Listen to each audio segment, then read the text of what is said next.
Olá, tudo bem? Eu sou Alan Merengotti, bem-vindo a mais um Elos da Democracia. Hoje eu vim aqui para São Paulo para descobrir onde começa a democracia que a gente tanto fala, discute e até briga para ter.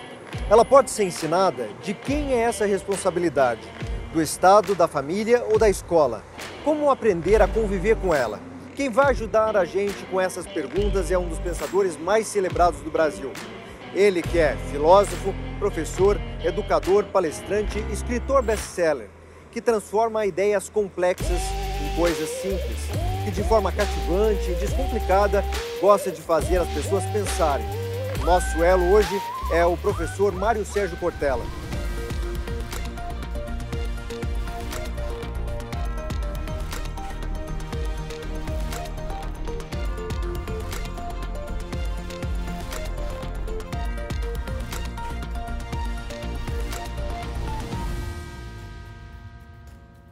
Professor Cortella, um prazer estar aqui. Obrigado por me receber.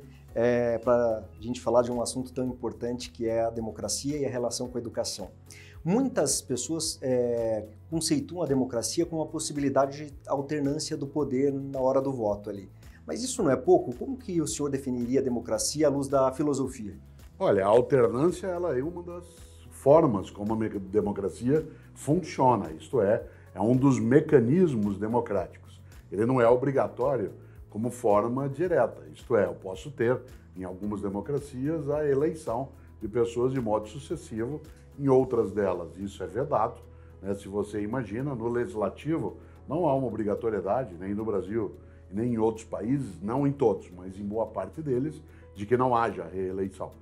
Isso muito mais colocado no que se refere ao executivo. O executivo sim que tem, em várias nações, bloqueio, né, para a continuidade. Mas a democracia, ela, acima de qualquer coisa, ela é um modo de existir em que a gente entende que a construção da vida coletiva, ela é uma obra coletiva. E, portanto, ela nem é algo de exclusividade de um grupo, nem ela é algo que exclui qualquer grupo que participe dessa comunidade. Nesse sentido, ao contrário até do que algumas pessoas imaginam, né, a democracia não é a ausência de regras.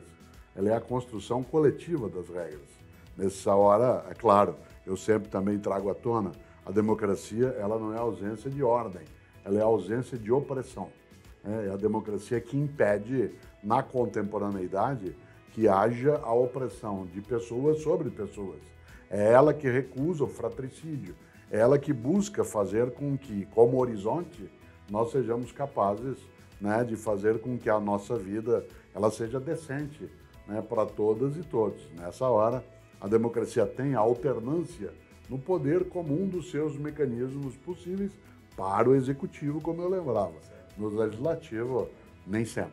Agora, se a democracia pode ser conceituada, ela pode ser ensinada. Por onde que ela deveria começar esse ensino? A democracia, não só ela pode ser conceituada, compreendida, iluminada, como ela pode ser ensinada como prática. Evidentemente que esse modo prático de ensino se dará a partir da exemplaridade. Não tem como exercer a democracia a não ser pela exemplaridade. Um processo participativo, ele é uma parte da democracia, mas nem todas as estruturas que são participativas, elas são democráticas. Eu sempre retomo, uma sala de aula é uma estrutura participativa, mas ela não é uma democracia. E nem deve ser. Afinal de contas, numa sala de aula, por exemplo, eu que sou docente, eu sou a autoridade e não o sou de modo usurpado, mas socialmente consentido. Ali sou eu que faço a orientação, o ordenamento, aquilo que iniciamos, terminamos, peço às pessoas atenção. Isto é, não há uma igualdade de poder, existe uma igualdade de dignidade, existe uma igualdade de relevância humana, mas não de poder. Uma família não é uma democracia no sentido de constituída por pais ou responsáveis e por filhos. É um equívoco supor, né, que se possa trazer esse conceito para a estrutura familiar. Numa família, adultos responsáveis por não adultos, seja como lei, seja como afeto, e o melhor é quando ambos se juntam, têm a necessidade de subordinar os outros, estão sob as suas ordens, estão subordinados. Quando há subordinação de uma parte em que essa parte está sob a ordem contínua da outra sem alternativa, não há democracia. Por isso, sim, a exemplaridade da democracia se dá, por exemplo, na escola, né, como uma das maneiras quando se explica como é que ela estrutura e funciona, e também fazendo com que haja práticas, né, de formação democrática. O Grêmio Estudantil em vários lugares, aquilo que algumas cidades do Brasil e no mundo se chama de Câmara Jovem, né, que permite que uma parcela das pessoas que estão na educação básica, elas dirijam, né, a sua formação junto até ao legislativo da sua cidade, como sendo uma prática desse conhecimento, uma Assembleia da ONU, que algumas simulam, tudo aquilo que permite, né, que haja uma estrutura que se assemelhe ao que será uma democracia, quando aquela pessoa com os direitos de cidadania completa, e de exercício, inclusive, como cidadão votante e votável tiver, que ela possa exercê-lo de modo consciente, né, e deliberado. E há na história da educação brasileira uma preocupação dessa relação entre a democracia e a educação? Menos, né? Se nós olhamos um país como o nosso, que vai ter, né, num futuro não tão distante, 5 séculos e 20 anos. Mas nós não podemos falar no Brasil, né, nesses 519 anos, por exemplo, que a gente teve algum tipo de escolaridade com essa preocupação. Primeiro, que o Brasil, né, da colônia e o Brasil do Império teve uma preocupação muito lateral com o processo de educação escolar. Nós vamos ter a inserção do tema mais forte da educação escolar no nosso país a partir de 1930. A Revolução Liberal de 1930, ela trará isso dentro da sua estrutura de compreensão, especialmente um termo, né, que vai ser trazido, que é a democratização, né, da escola, isto é, a escola como sendo um direito público. Mas ainda assim, nós só teremos essa condição a partir da Constituição de 1988, né, de modo mais extenso. Isto é, se nós imaginamos que nós fomos fundados em 1500, se nós lembramos que a nossa República é proclamada em 1889, mas se nós lembramos que a primeira eleição livre de fato do país é em 1989, 100 anos após a proclamação da República, quando qualquer pessoa adulta a partir de 16 anos pode votar, porque os analfabetos eram, nas constituições anteriores, excluídos do processo, e 1/3 quase da população brasileira, acima de 15 anos, foi analfabeta. Durante muito tempo, de 1950 até 1980, a capacidade nossa de olharmos a presença, né, da relação entre educação e democracia, ela é muito tênue ainda, ela é muito incipiente, né? Nós iniciamos isso no Brasil nas 3 décadas mais recentes. Não como uma preocupação, por exemplo, a temática daquilo que se chama de organização social e política do Brasil como disciplina, sim, ou como educação moral e cívica. Ao contrário do que alguns imaginam, essas áreas não foram introduzidas, né, no currículo escolar durante os momentos autoritários, né, mais recentes nossos. Aliás, quem propôs uma conversa, né, sobre organização social e política foi Anísio Teixeira, né, um dos nossos maiores educadores, junto com Darcy Ribeiro. Né? A disciplina, a educação moral e cívica já existia, né, como proposta desde os anos 40, portanto, faz parte, né, da ideia liberal geral que haja essa formação. Mas o exercício prático mesmo. Mas foi retirado da sala de aula essa disciplina. A senhora acha que deveria retornar? Não, ela esteve presente durante o governo ditatorial, militar e empresarial, 64 a 85. Depois ela foi retirada do próprio currículo e depois ela foi entendida, como tem de ser, no meu modo de ver, como sendo um conteúdo curricular. Nós temos de lembrar uma coisa. Na escola, quem não é da área nem sempre sabe, né? Existe componente curricular, que é a matéria, a disciplina, e conteúdo curricular, que é o assunto. Por exemplo, orientação para trânsito não pode ser um componente curricular, uma matéria com esse nome. Tem que ser um conteúdo curricular. Isto é, um assunto que será tratado pelo conjunto das disciplinas. Ética, democracia, tudo isso tem que aparecer como um conteúdo curricular. A gente não pode ter uma matéria chamada democracia. A gente não precisa ter uma disciplina chamada ética, exceto no ensino médio nosso, no final, né, da educação básica, quando já se pode conceituar. Mas o assunto ética não pode se ausentar do cotidiano. Agora, a democracia ela é um conceito singular ou no plural? Por exemplo, existe uma democracia do dia a dia, diferente da democracia que é debatida na universidade? Como categoria, isto é, como categoria de pensamento, claro que ela é um conceito geral. Sim. Mas o exercício prático que ela tem é diverso. Aquilo que se pode conceituar nos livros, na academia, né, no mundo das falas, né, no mundo daquilo que está consignado, por exemplo, na nossa legislação, não necessariamente reflete o cotidiano de uma sociedade. A gente não tem uma forma unívoca, né, de olhar. Por isso, a democracia é plural em dois sentidos. Ela é plural porque ela tem que acolher a diversidade e porque ela não é entendida, né, do mesmo modo o tempo todo. Né? Você tem alguns governos pelo mundo afora que tem até a palavra democracia no seu nome. República Democrática, por exemplo, né, de algum lugar ou de outro que a gente tem aí pelo mundo. Sim. E você olha como pode chamar República Democrática. Né? Naquilo você diz, ué, mas é o modo como eles entendem democracia. Diz, ué, então tem vários modos. Sim, a possibilidade, ela não é, a noção de democracia não é um conceito unívoco. Ele é plurifacetado, ele tem vários modos de olhar. Ele é um conceito histórico. Né? Aquilo que alguns chamam de democracia no século XIX não tem a mesma configuração do que os gregos chamavam no século V e IV a.C., e nem o que uma parte de nós entende. Isso não é um malefício. Né? A humanidade se constrói, né, na variedade. E o próprio conceito de democracia, se você olha Rousseau, no século XVIII, com um discurso sobre a desigualdade entre os homens, tem uma concepção, né, de democracia direta que será diversa daquilo que a Revolução Francesa trará nos seus debates com Diderot, D'Alembert, com Voltaire. Mas ambos, isto é, os dois modos estão focados numa compreensão do que significa, né, um governo que seja menos opressor.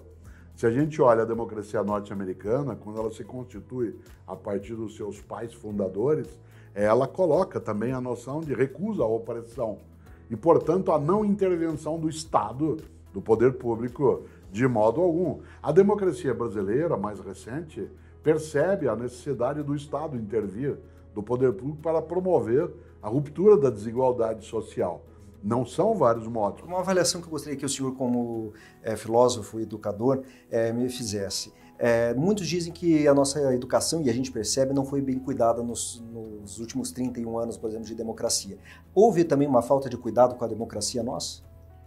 A democracia, eu digo sempre, é uma coisa muito delicada. Né? Nós temos pouco afeto pela democracia.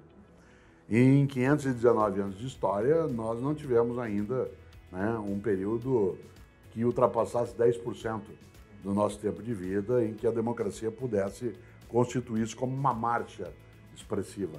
Nós temos isso nos 30 anos mais recentes. A escola e a educação não tiveram também exuberância. Por exemplo, algumas pessoas mencionam a escola do passado como sendo uma escola com maior qualidade social, é verdade. Mas quem é que a frequentava? Isto é, qual era o número de brasileiros que estava dentro do estudo escolar? Era um número reduzido. Boa parte da nossa população vivia no campo, na roça, em cidades pequenas, sem que houvesse um atendimento escolar. Quando a escola pública se torna pública, ou seja, cumpre a tarefa democrática, ela perde fôlego, porque ela vai ter um nível de investimento, um nível de atenção, um nível de prioridade, será muito rarefeito. Então, a escola pública, ao se tornar pública, ela perderá aquilo que no passado se chamava de qualidade, não porque entrou o povo, mas porque, tendo entrado em larga escala, não houve financiamento, né, para essa própria estruturação. Nesta hora, isso significa que, sim, a democracia no Brasil, ela viveu e vive vários momentos de turbulência. É inerente à democracia a turbulência. Né? A crise, ela não é um defeito na democracia. Ela é uma parte do mecanismo democrático. A palavra crise, né, ela tem um sentido muito forte em sânscrito, que é a noção, né, de purificação. E a democracia, ela não é um estado estável, ele não é um estado morno, né, uma situação em que a gente não tenha, né, turbulências. A democracia, ela não é, de maneira alguma, um carrossel, né, em que você sobe. Quem é criança hoje se sabe disso, quem já o foi, como todos nós, se lembra. Né, que você está ali, aquele movimento quase enfadonho, né, do cavalinho que sobe e desce. A democracia é uma montanha-russa. Né? Ela tem momentos em que você tem elevações, sustos rápidos, movimentos. O que não pode é desabar a estrutura da montanha-russa. Mas ela não é algo que linear, de maneira alguma. Volta a esse ponto. Né? O Brasil nunca teve a consolidação, né, de uma montanha-russa democrática que fosse mais sólida. E o senhor avalia que a democracia no Brasil hoje está em crise ou não? Ela está em crise porque isso não é absolutamente impeditivo. Mas ela está em crise e isso não é ruim à medida mesma em que ela se purifica, se depura, como eu lembrava. O que é arriscado nos tempos atuais é que há vozes muito fortes em vários lugares que não querem, né, a democracia, que não querem que essa estrutura, né, de convivência ela apareça desse modo. Isto é, em que a noção de democracia está sendo substituída pela percepção de uma opressão consentida, como se eu autorizasse alguém a ser meu opressor. A democracia pode sim passar as suas crises. Se você olha as democracias que têm a monarquia como sendo um ponto de apoio, ou o parlamento, ou a presidência, todas elas, no mundo contemporâneo, elas têm a sua condição de superar as crises. É só você lembrar que grandes movimentos de guerra nunca foram iniciados, né, por uma nação democrática.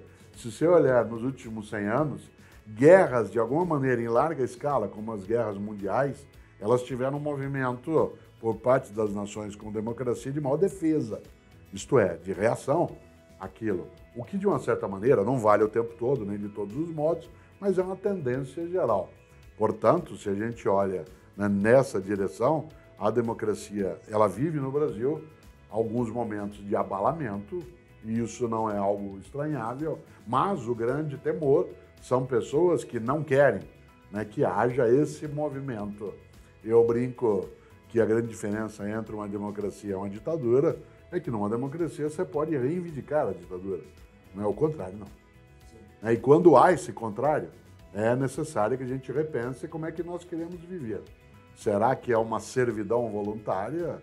Penso que uma boa parte das pessoas que queiram uma vida consciente, deliberada, que ela não deseje isso como eu não desejo. O senhor menciona que a democracia não é a ausência de divergência, mas de confronto. Como que o senhor enxerga o Brasil nesse momento? Quando nós em especial, instalamos, digo, em relação à polarização. Quando nós instalamos dentro de uma sociedade a lógica da substituição do conflito pela presença do confronto, nós começamos a romper as estruturas. Por exemplo, na democracia, o conflito é inerente. A divergência de ideias, de posturas, de projetos, ela é inerente. É assim que a gente vai movimentando, depurando, se conseguirmos aperfeiçoando a nossa convivência. Todas as vezes que sai de cena o conflito, cujo resultado final deverá ser o consenso, e nós substituímos a presença do conflito pela ideia do confronto, em que o resultado final não é o consenso, mas a anulação, né, de quem discorda, há uma perda coletiva. Né? Nesta hora, o Brasil ele vive, nos últimos anos, algo que estava abafado, que estava marcado, né, por uma incapacidade de vir à tona. Nós saímos de um movimento ditatorial, né, dos anos 1960 até 1980. E esse movimento caminhou para uma democracia que ganhou fôlego a partir de algumas forças ligadas ao que se chama de campo progressista, mas os campos conservadores não tiveram tempo de se manifestar. Diferentemente, por exemplo, na nação norte-americana, que vai alternando, se você olha desde o final, né, da Segunda Guerra, vai alternando democratas e republicanos, né, de vários modos, né, e todos sendo reeleitos, exceto Jimmy Carter, os outros, né, foram sendo reeleitos, e 8 anos de mandato, aí vem, né, você imagina, você tem a substituição de um Ronald Reagan, né, por alguém que mais a gente é Bill Clinton, esse sai, vem, né, o pequeno Bush, depois chega, né, e vem, né, o Barack Obama, e vem Donald Trump, e a estrutura ela segue. Né? Ora, isso é conflito. Confronto é quando você entende o outro como teu inimigo a ser eliminado.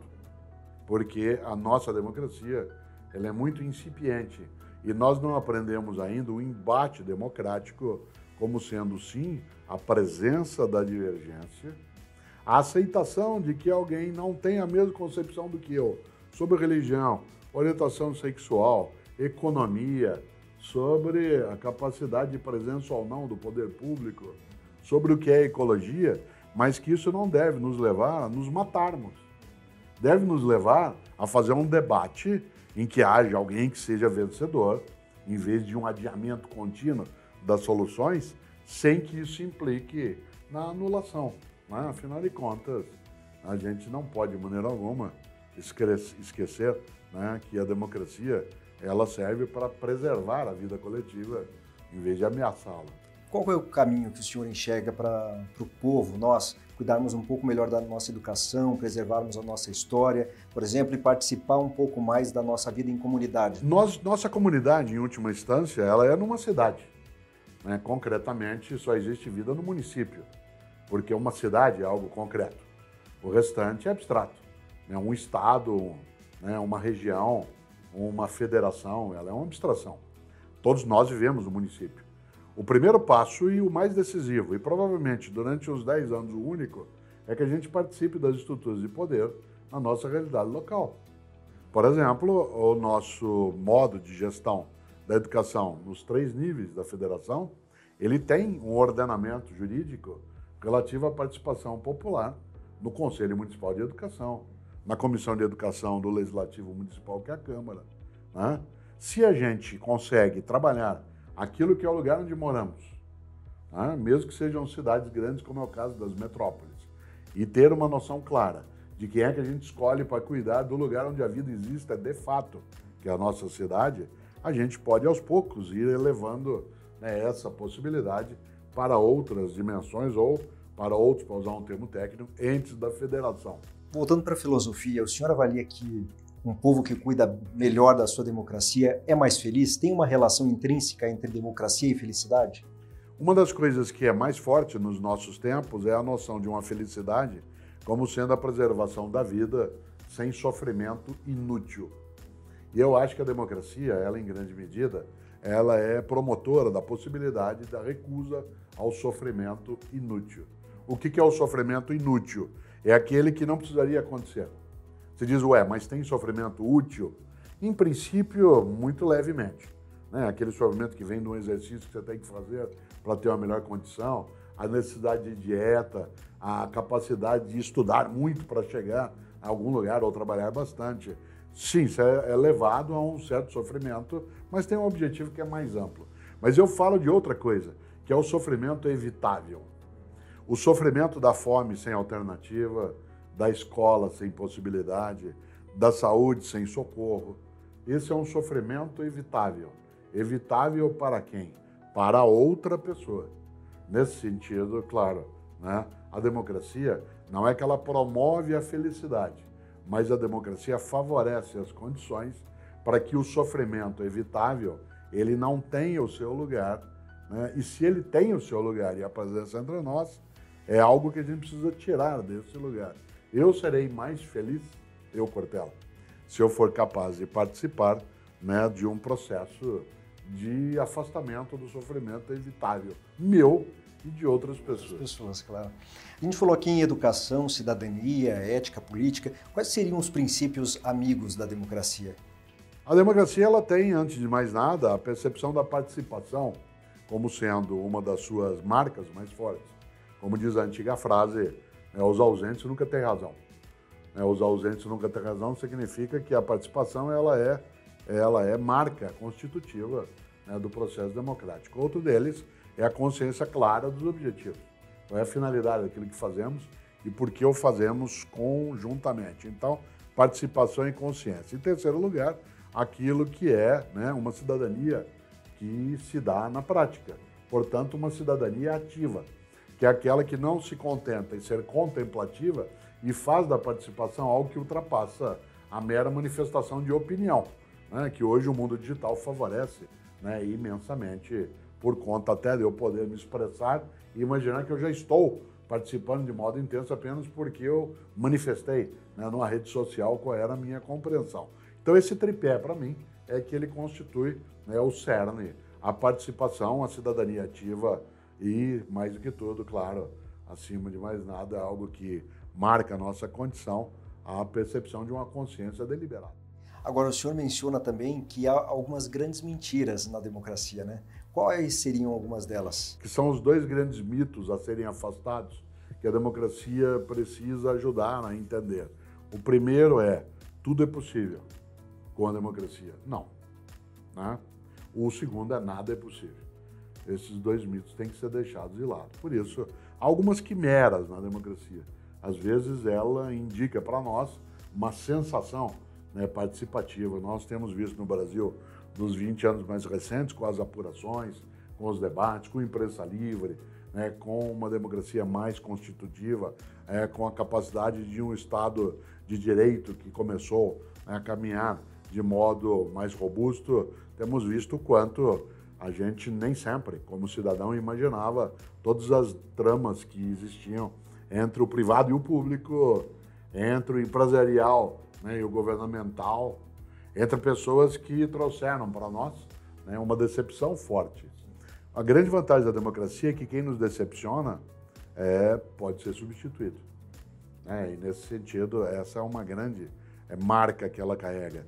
Mas uma das formas que a democracia precisa cautela para não produzir em nós o auto-engano é que ela afasta todos os oportunistas. Não é verdade?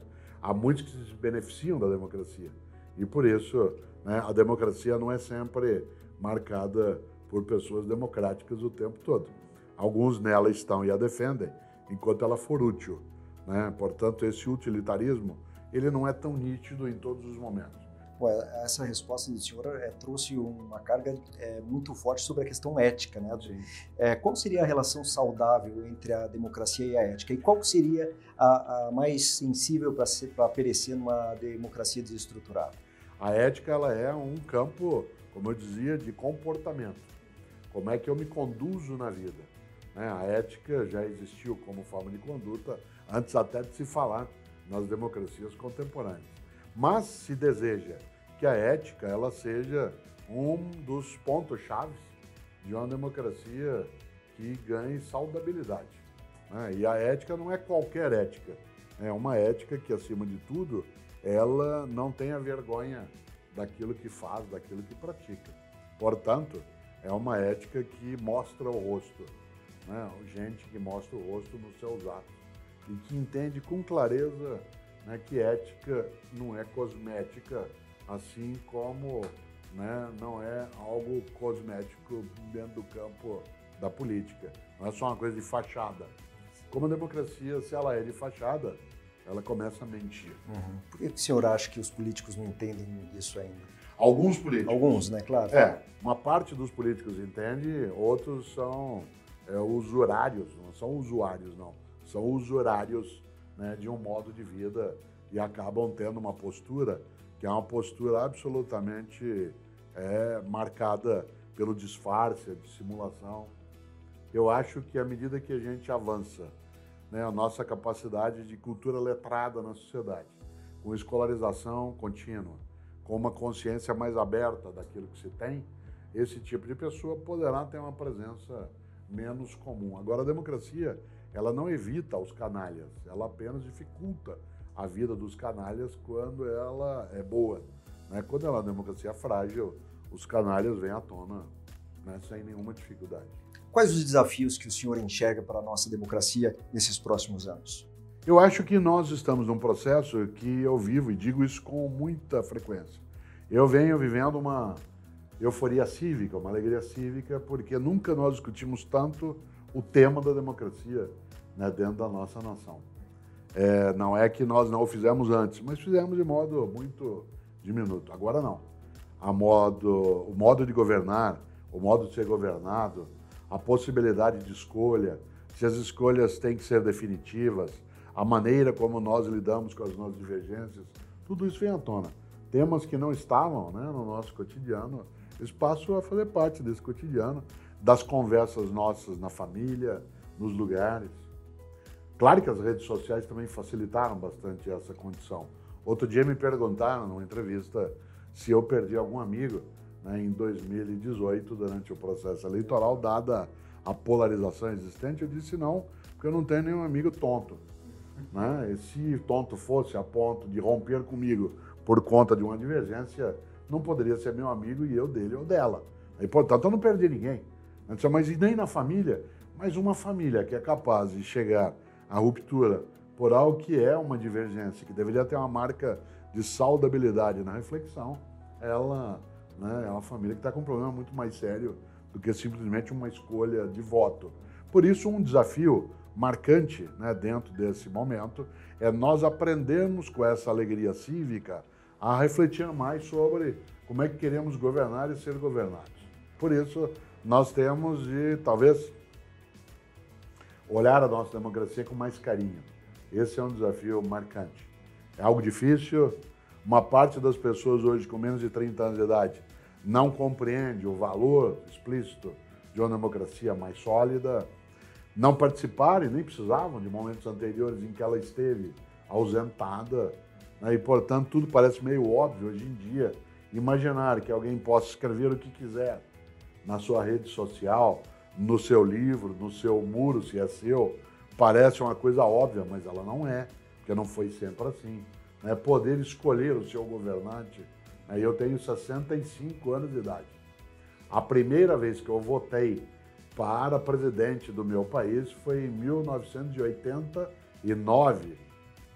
Portanto, você imagine, eu já tinha uma boa idade, eu tinha 35 anos, a primeira vez que eu votei. Eu já estava quase na idade para poder, né, ser senador da República no passado, né, com algumas marcas. Ora, isso significa que eu passei, digamos, boa parte da minha história como cidadão, a partir do mundo mais adulto, sem essa possibilidade. Um desafio marcante hoje é olhar a história que foi, não para ressuscitá-la no que ela tem de dor e mágoa, mas como lição do que a gente deve e não deve fazer em qualquer canto. O nosso instituto tem a intenção de falar realmente sobre democracia, levar um pouco mais esse debate para toda a sociedade. Que relevância o senhor vê num instituto com essa pegada, com essa intenção, principalmente nesse momento que o Brasil... Todas as vezes que homens e mulheres em qualquer lugar se unem, né, para pensar aquilo que é o bem, e eu vou usar uma palavra que nem sempre se utiliza de maneira não cínica, que é o bem comum. Ela pode ser usada de um modo que não é sincero. É importante isso. Quando alguém se estrutura, coloca a sua inteligência, a sua condição, né, sua estrutura também de relacionamento, para fazer com que a gente proteja aquilo que merece ser protegido, isso é algo que tem uma relevância. Né? O mais estranho não é quando alguém faz isso, é quando não faz. Aí é que há uma estranheza. Parece até, e eu gosto, né, durante muito tempo, quando o mundo dos emoticons veio para, né, a nossa convivência, e eu às vezes como comentarista, eu sou comentarista de rádio e também às vezes de TV, na TV é possível fazer o que eu vou fazer agora, que é introduzir um novo emoticon, que é, quando alguém diz, mas tem gente que acha, né, que a gente não precisa proteger a democracia, aí tem um emoticon que é assim, epa, né? Um emoticon que é epa, né? Então, esse epa é a marca daquilo que precisa, né, naquilo que é bom da gente fazer e que, portanto, nos oferece capacidade de decência, de alegria e, acima de tudo, de responsabilidade. E aí, claro, se isso é feito com homens e mulheres, de fato, de bem, aí a gente consegue alegria na vida e a democracia ajuda a cuidar dessa alegria. Ela não esgota a alegria, mas ela ajuda a cuidar. Professor, foi um prazer conhecê-lo. Obrigado. Grato. Que privilégio poder ouvir o Cortella hoje. Ele destaca a importância do protagonismo do indivíduo na democracia. Cada um de nós precisa fazer sua parte. A democracia começa na família, na escola, começa no Estado, no partido político. Mas para ela existir mesmo, a gente precisa interagir com as pessoas, mesmo que haja conflito. Até porque o conflito faz parte de qualquer democracia. Um grande risco que vivemos hoje é a polarização. Não podemos deixar que ela seja tão forte a ponto de nos afastarmos uns dos outros, de enfraquecermos os nossos laços com a democracia. Por isso, o momento mais certo de participar dela é agora.